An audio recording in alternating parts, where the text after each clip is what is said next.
Hi everyone, my name is Pilar GARCIA-FERNANDEZSESMA and I'm the director of the animated short Ciervo. Ciervo sort of the idea came from sort of a mixture of different things I'd been thinking about for a while,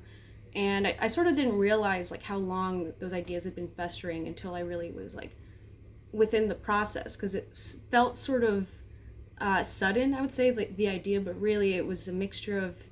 me as a woman thinking about my own existence within the world and in spaces with men,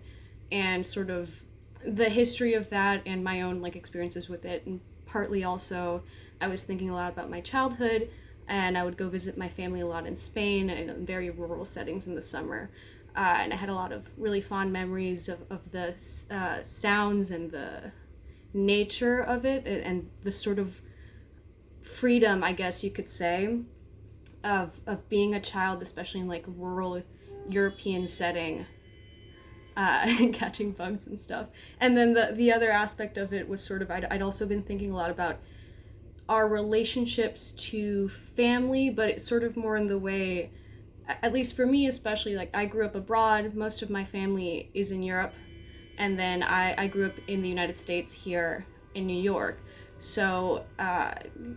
there's sort of a disconnect sometimes that you have with family members. Let's say when you're younger, you know that you love them, but then as you're growing up, you also sort of have to recognize them as a person, as an individual, outside of your idea of them. And sometimes they're not necessarily the person you thought they were, or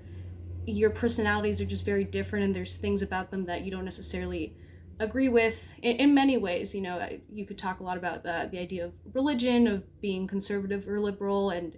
especially also I'd been thinking a lot about the idea of machismo, or was it male aggression or domination in Hispanic cultures, the idea of the strong man. And I had grown up with a lot of hunters in my family and seeing a lot of skulls of deer and things all around, and I was thinking a lot about the idea of masculinity and repressed violence, and the and pairing that with the culture of hunting prey, and also the idea of women being prey in the eyes of these types of men. So it was sort of just a big mix of a lot of crazy stuff. But yeah, I'm just really glad to share it with so many people, and I hope everyone enjoys it, and I'm excited to see all the other work at Annecy this year and what everyone else makes in the future as well.